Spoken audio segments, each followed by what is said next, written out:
ప్రస్తుతం రాజుల కాలపు దశకి చేరుకున్నాం. ఒక రాజు కనుక ఇంకొక రాజ్యాన్ని ఆక్రమించుకున్న తర్వాత పాత రాజు ఆనవాళ్ళని చేరిపేయడంతో పాటుగా పాత రాజుకి సామంతులుగా ఉన్నవాళ్ళు, అక్కడ ఉన్న జమీందారులు, అక్కడ ఉన్నటువంటి పెద్దలందరూ కూడా మూకమ్మడిగా ఇటు రావాలి, లేదంటే వాళ్ళని దెబ్బతీయటం, వాళ్ళని అంతం చూడటం ఇట్లాంటి కార్యక్రమాలు నడిచేది.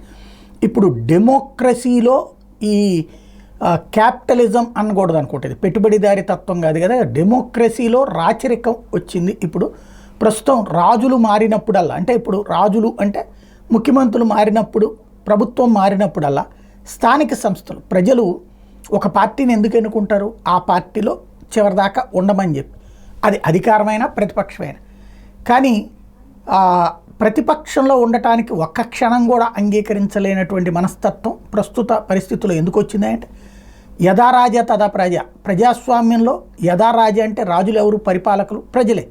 ప్రజల ఆలోచన ధోరణి ప్రకారం తాము అట్లా ఉన్నామని చెప్పి ఒక కథ నడుపుకునేటటువంటి ప్రయత్నంలో వీళ్ళందరూ చేస్తున్నారు. ఇప్పుడు తాజాగా స్థానిక సంస్థలది తెలంగాణలో చూసాం. హైదరాబాద్ మేయర్తో సహా వెళ్ళి అటు కాంగ్రెస్లో చేరడం. ఒకప్పుడు కాంగ్రెస్ వాళ్ళందరూ వచ్చి టీఆర్ఎస్ అలియాస్ బీఆర్ఎస్లో చేరితే, ఇవాళ రోజున తెలుగుదేశం వాళ్ళందరూ, వైఎస్ఆర్ కాంగ్రెస్ పార్టీ వాళ్ళందరూ వచ్చి తెలుగుదేశంలో చేరుతుండడం. చిత్తూరులో నిన్న 21 మంది కార్పొరేటర్లు వచ్చి వైఎస్ఆర్ కాంగ్రెస్ పార్టీలో చేరితే, తాజాగా నందికొట్కూరు మున్సిపాలిటీలో 20 మంది కౌన్సిలర్లు, అది బైరెడ్డి సిద్ధార్థ రెడ్డి వరకు. ఇక్కడే విచిత్రం ఏంటంటే, తండ్రి తెలుగుదేశం తరపున, కొడుకు వైఎస్ఆర్ కాంగ్రెస్ పార్టీ తరపున. అది అక్కడ విచిత్రం. మళ్ళీ కూతురు బీజేపీ. ఇది ఒక కాన్సెప్ట్ నడుస్తుంది. ఇప్పుడు తెలుగుదేశం పార్టీలోకి కొన్ని బైరెడ్డి రాజశేఖర రెడ్డి చేరారంటే చేరల, కానీ అధికారంలో తెలుగుదేశం వచ్చింది కాబట్టి తెలుగుదేశం పార్టీ మనిషిని తనే అంటున్నారు.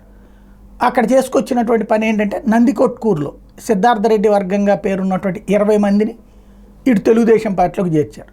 తద్వారా మున్సిపాలిటీలు, కార్పొరేషన్స్ లో ఉన్నటువంటి వైఎస్ఆర్ కాంగ్రెస్ పార్టీ వాళ్ళందరూ తెలుగుదేశం బాట పట్టబోతున్నారు. దానికి కారణం ఏంటంటే 2 కోణాలు. ఒకటి, వాళ్ళు ఇంతకుముందు తిన్నటువంటి ఏమన్నా ఉంటే అటు జోలికి రాకుండా ఉంటారు.